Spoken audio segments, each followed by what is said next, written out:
Bismillahirrahmanirrahim. Assalamualaikum warahmatullahi wabarakatuh. Alhamdulillahirabbil alamin wa bihi nasta'inu ala umurid dunya waddin. Shalatu wassalamu ala asyrafil anbiya'i wal mursalin sayyidina wa maulana Muhammadin wa ala alihi washabihi ajmain.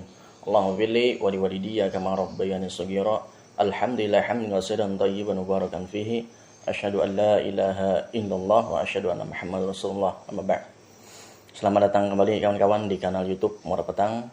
Sebagaimana yang kita ketahui, di edisi Ramadan ini kita mempunyai segmen manakiban yang alhamdulillah di segmen yang pertama kita telah memanakibkan tokoh ulama dan tokoh agama di Semuda, yakni Kiai Haji Muhammad Kashful Ammar bin Ahmad Nur. Dan juga alhamdulillah kembali kita pada kesempatan kali ini kita akan menakibkan kembali tokoh ulama dan tokoh agama di Semuda, yakni Kiai Haji Ma'ruf Aziz bin Abdul Aziz. Sebelumnya anak-anak beliau tidak bisa langsung bertatap muka untuk menakibkan, akan tetapi anak-anak beliau Al-Ustadz Muhammad Toha LC telah memberikan izin dengan memberikan catatan, narasi dan juga dokumentasi, dan juga anak beliau Al-Ustadz Farid Wajdi telah mengizinkan kami untuk mengambil beberapa bangunan pondok pesantren Darul Farah dan juga makam ayahanda mereka. Dan kawan-kawan, mudah-mudahan kita mendapatkan rahmat dan juga berkahan untuk menakibkan kali ini, dan juga kita dapat mengambil ibrahnya untuk kita terapkan dalam kehidupan kita sehari-hari.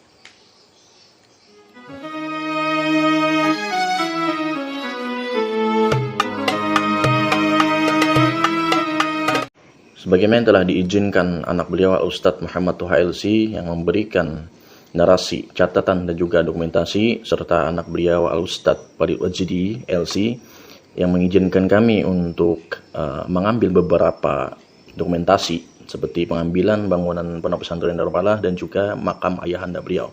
Di dalam catatan yang diberikan Al-Ustadz Muhammad Toha LC, di situ dipaparkan sebelum membahas tentang pribadi beliau, pada satu sisi waktu dengan bahasa sederhananya beliau mengingatkan bahwa pondok pesantren Darul Falah adalah titipan Allah Subhanahu wa taala untuk umat baginda Rasulullah sallallahu alaihi wasallam yang diamanahkan masyarakat kepada seluruh orang yang berjuang di dalamnya, baik pengasuh, pengajar, panitia pembangunan, santri-santriwati dan yang lainnya. Disebut atau disematkan nama sebagai muassis atau pendiri hanya karena kebaikan hati banyak masyarakat. Yang tidak tersebutkan nama-nama mereka, sejatinya merekalah pendiri sesungguhnya. Nasab beliau. Terkait dengan pembahasan nasab, beliau pernah mengingatkan dalam ta'limnya akan firman Allah Subhanahu wa taala, A'udzubillahi minasyaitonirrajim. Bismillahirrahmanirrahim. Inna akramakum 'indallahi atqakum. Yang artinya, sesungguhnya orang yang paling mulia di antara kalian adalah siapa yang paling bertakwa. Nasab pada umumnya tidak akan menolong seseorang di akhirat kelak. Dan kalau seseorang itu dikehendaki Allah Subhanahu wa taala terlahir di keluarga yang baik, maka bersyukurlah dengan salah satu caranya menjadi orang baik. Ikuti jejak langkah abah, kakek, dan datu-datunya. Jangan malah sebaliknya, hanya bisa berbangga sementara jalannya menyimpang dari apa yang sudah digariskan pendahulunya. Jauh dari nilai-nilai Islam yang diajarkan oleh baginda Rasulullah sallallahu alaihi wasallam. Dan bagi kita yang terlahir di kalangan keluarga yang biasa, Allah Subhanahu wa taala memberikan kesempatan yang sama kepada setiap hambanya untuk berubah menjadi hamba-hamba Allah yang mulia di sisinya. Tentunya tidak lain tidak bukan menghadirkan nilai-nilai ajaran baginda Rasulullah sallallahu alaihi wasallam. Adapun nasab lengkap beliau yakni Guru Haji Ma'ruf bin Tuan Guru Haji Abdul Aziz bin Tuan Guru Haji Muhammad Ramli atau Tuan Guru Tuha bin Tuan Guru Haji Muhammad Amin atau Tuan Guru Besar bin Haji Abdullah. Beliau anak pertama dari istri ketiga Tuan Guru Haji Abdul Aziz, anak keempat dari 18 bersaudara dari 4 istri Tuan Guru Haji Abdul Aziz, anak laki-laki pertama dari Tuan Guru Haji Abdul Aziz, bahkan cucu laki-laki pertama bagi Tuan Guru Haji Muhammad Ramli. Lahirnya Beliau dilahirkan di Pemangkih, Hulu Sungai Tengah, Kalimantan Selatan, dengan tanggal yang tidak diketahui kepastiannya, berkisar pada tahun 1945 Masehi atau kurang lebih. Pendidikan beliau. Pendidikan pertamanya tumbuh besar di dalam lingkaran keluarga yang sederhana, dengan pendidikan dan nilai-nilai agama Islam yang mulia yang menjadi keutamaan Tuan Guru Haji Abdul Aziz dalam mendidik anak-anaknya. Guru Haji Ma'ruf juga mendapatkan pendidikan yang sesuai dengan porsi usianya oleh kakeknya sendiri, yaitu Tuan Guru Haji Muhammad Ramli. Yang satu diantaranya adalah Guru Haji Ma'ruf di beberapa kesempatan diajak ziarah kubur oleh kakeknya dengan membawa payung kakeknya kalau lagi tidak dipakai atau memayungi kakeknya ketika duduk. Minimal ada 2 pelajaran penting dari kebiasaan ringan ini. Yang pertama, pentingnya ziarah kubur karena banyak kebaikan dan manfaat di dalamnya. Yang kedua, pentingnya ta'zim atau pengagungan kepada orang tua. Selain daripada pendidikan keluarga, beliau juga belajar yang pertama SR atau Sekolah Rakyat Sederajat SD di Pemangkih, Kabupaten Hulu Sungai Tengah, Provinsi Kalimantan Selatan. Yang kedua, SMP kelas 1 di Kandangan, Kabupaten Hulu Sungai Selatan, Provinsi Kalimantan Selatan pada tahun 1963 hingga 1964. Yang ketiga, SMP kelas 2 dan 3 Kasarangan, Kabupaten Hulu Sungai Tengah, Provinsi Kalimantan Selatan pada tahun 1964 hingga 1966. Yang keempat, Pondok Pesantren Darussalam Martapura, Kabupaten Banjar, Provinsi Kalimantan Selatan pada tahun 1968 hingga 1972. Yang kelima, Pondok Pesantren Darussalam Gontor, Kabupaten Ponorogo, Provinsi Jawa Timur pada tahun 1972 hingga 1975. Yang keenam, Ma'had Darul Hadis Makkah di Arab Saudi pada tahun 1977 hingga 1982. Yang ketujuh, Universitas Islam Madinah di Arab Saudi pada tahun 1982 hingga 1987. Adapun lebih jelasnya, di SR atau Sekolah Rakyat Pemangkih, tidak diketahui lamanya masa pendidikan beliau di Sekolah Rakyat. Dalam pendidikan formalnya, orang tua beliau tetap mengutamakan pendidikan agama Islam, sehingga pada masa pendidikan SR dan SMP-nya, beliau tetap dididik dengan pendidikan Islam, seperti kajian kitab kuning, baik oleh orang tuanya langsung atau guru-guru yang masih kerabat dengan beliau. Begitu juga dengan guru yang lain, dengan cara menghadiri pengajian umum atau khusus, seperti pengajian yang ada di Pondok Pesantren Ibnul Amin, Pemangkih yang diasuh oleh paman beliau sendiri, yaitu Kiai Haji Mahfuz Amin. Adapun di SMP lebih detailnya, sekolah menengah pertama di Kandangan dan Kasarangan, semua jenjang pendidikan beliau diarahkan dan dipilih oleh orang tuanya langsung setelah tamat SMP oleh orang tuanya, sementara waktu untuk tidak melanjutkan dulu pendidikan formalnya selama 2 tahun pada tahun 1966 hingga 1968. Beliau hanya memperdalam pendidikan ajaran Islam dan kitab kuning di Pemangkih. Adapun di Pondok Pesantren Darussalam Martapura, ketika di Pondok Pesantren Darussalam Martapura, beliau tinggal di Tunggul Irang. Tidak hanya di pondok, beliau juga suka menghadiri pengajian-pengajian di sekitaran Martapura. Di antaranya adalah Kiai Haji Anang Sa'rani Arif, Kiai Haji Husin Qadri, Kiai Haji Muhammad Zaini Abduloni atau Guru Sekumpul. Satu di antara kawan sekelas mengaji beliau adalah Kiai Haji Syukri Unus. Adapun di Pondok Pesantren Darussalam Gontor, kemudian beliau melanjutkan kembali pendidikan formalnya di Pondok Pesantren Darussalam Gontor, masuk tingkatan eksperimen setara SMA, yang kemudian setelahnya beliau mengajar di Normal Islam atau SMS Islam Samarinda, Provinsi Kalimantan Timur pada tahun 1975 hingga 1977. Di Makkah, Madinah dan sekitarnya, di Darul Hadis Al-Khairiyah. Adapun di sana beliau dan para santri difokuskan mempelajari kitab Turat, di antaranya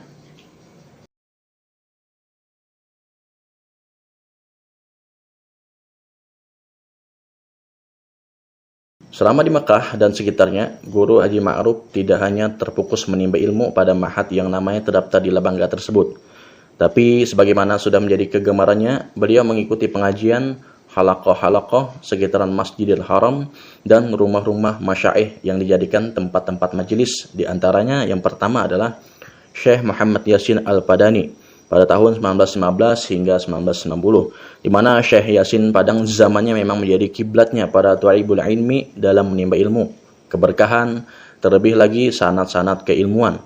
Guru Haji Ma'ruf satu dari sekian ribu bahkan mungkin jutaan orang yang menimba ilmu kepada Syekh Yasin Al-Padani di antara kitab dan sanad yang dipelajari dan diambil dari beliau adalah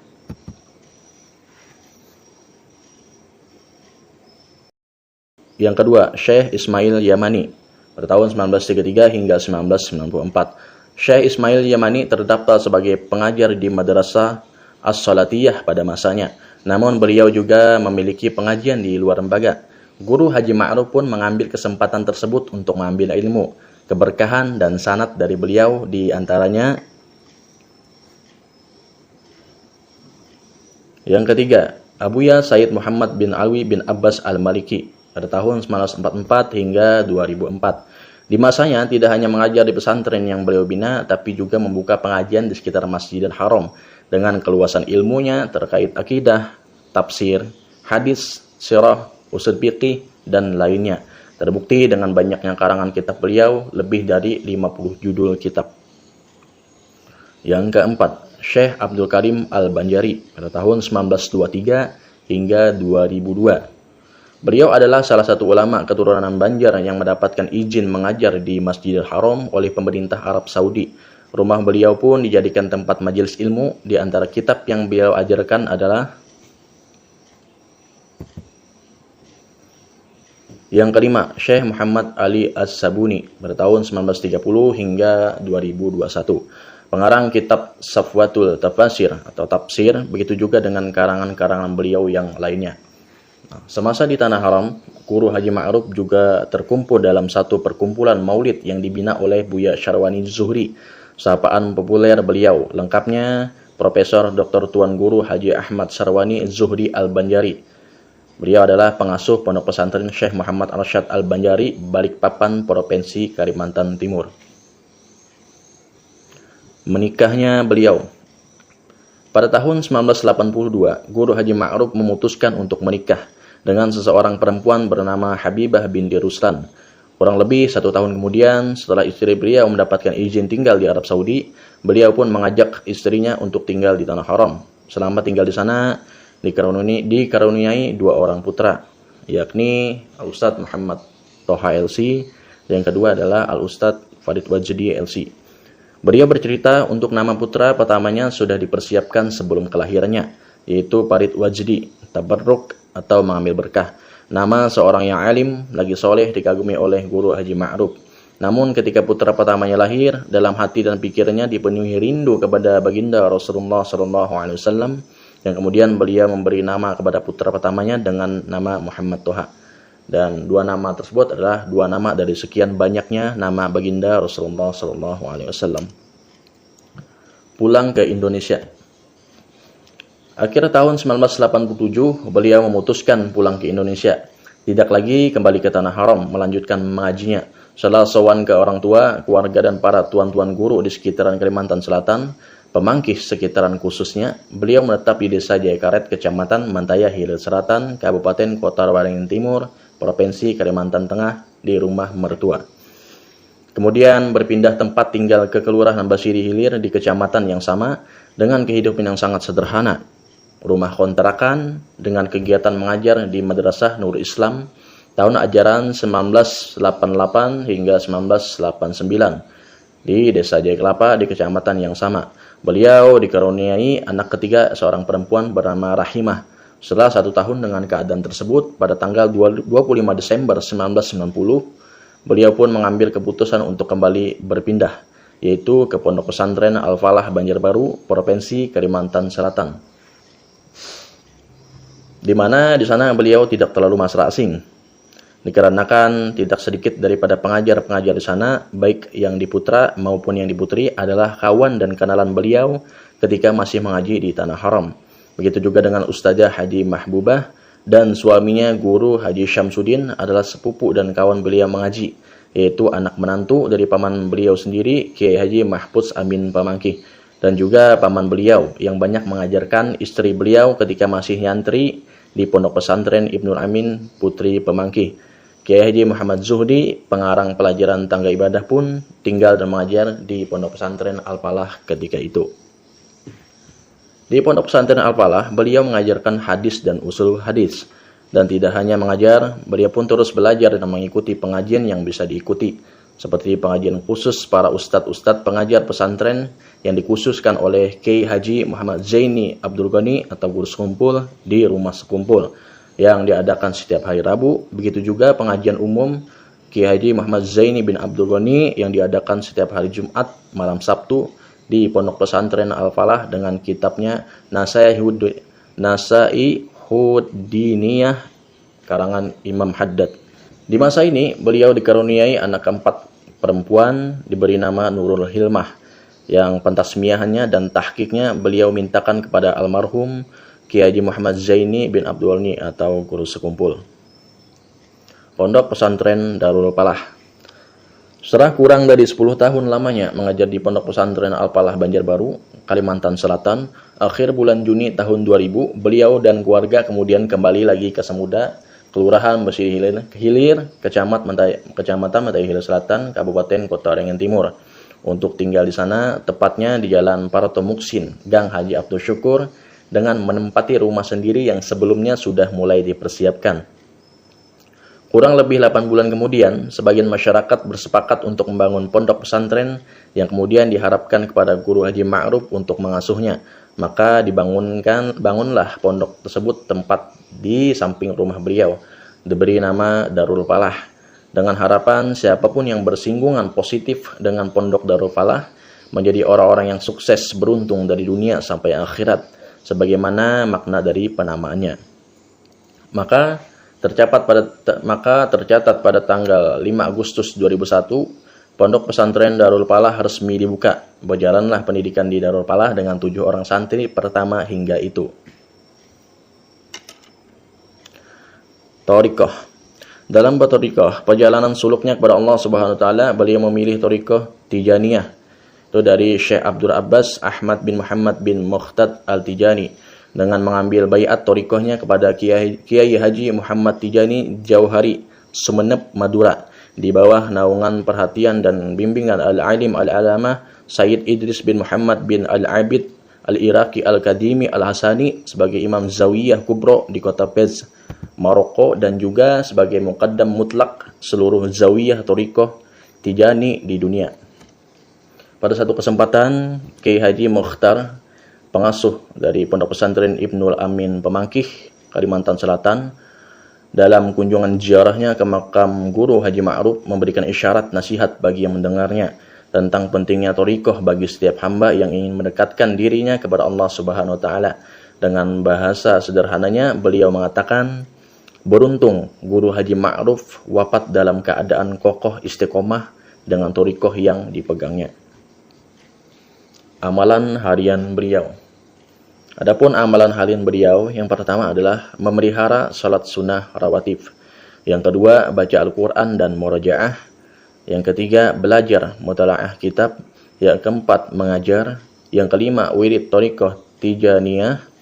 Yang keenam, surah Yasin, surah Waqiah, surah Al-Mulk, dan ratibul haddad antara maghrib dan isya. Yang ketujuh, dalailul khairat dan selawat lainnya. Yang ke-8, tahajud. Adapun sisi-sisi kehidupan beliau, yang pertama adalah berbakti kepada orang tua.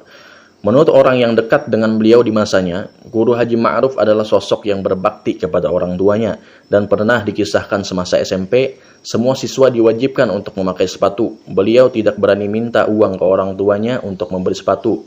Dikarenakan situasi kondisi ekonomi yang pas-pasan, beliau memetik banyak daun-daun sirih liar di hutan belantara yang kemudian dibawa berjalan menuju pantai Hambawang untuk dijual di sana. Dan alhamdulillah, semua daun sirih habis terjual dan bisa membeli sepatu yang diwajibkan itu tadi.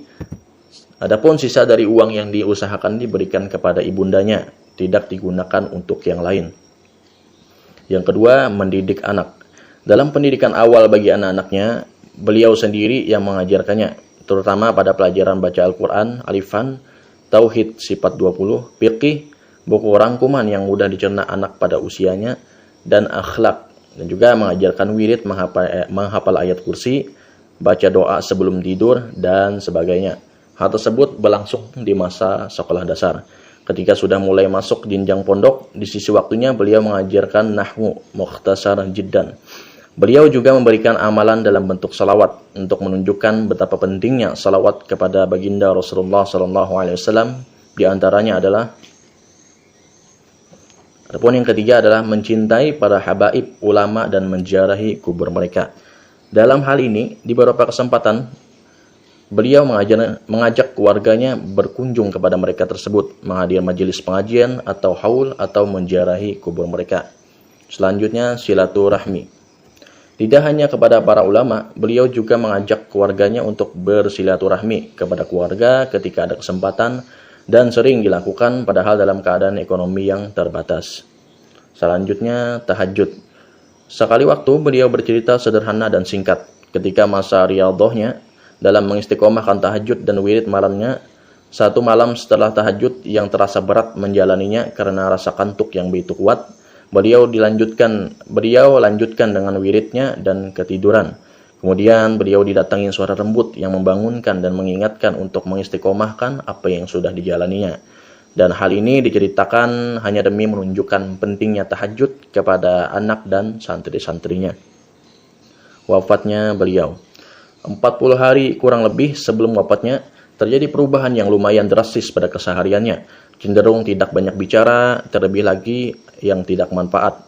Beliau memperbanyak bacaan Al-Quran dan murajaah hafalannya, zikir, wirid, yang porsinya lebih banyak daripada biasanya. Bahkan lebih awal dari biasanya berangkat ke musola untuk melaksanakan sholat berjamaah dengan santri-santrinya.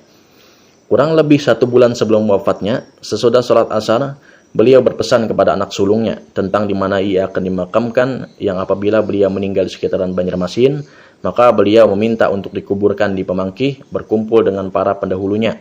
Dan apabila wafat di sekitaran Samuda, maka beliau minta dikuburkan di dekat pesantren Darul Palah, dan beliau menunjuk ke area di mana beliau ingin dimakamkan. Allah yarham.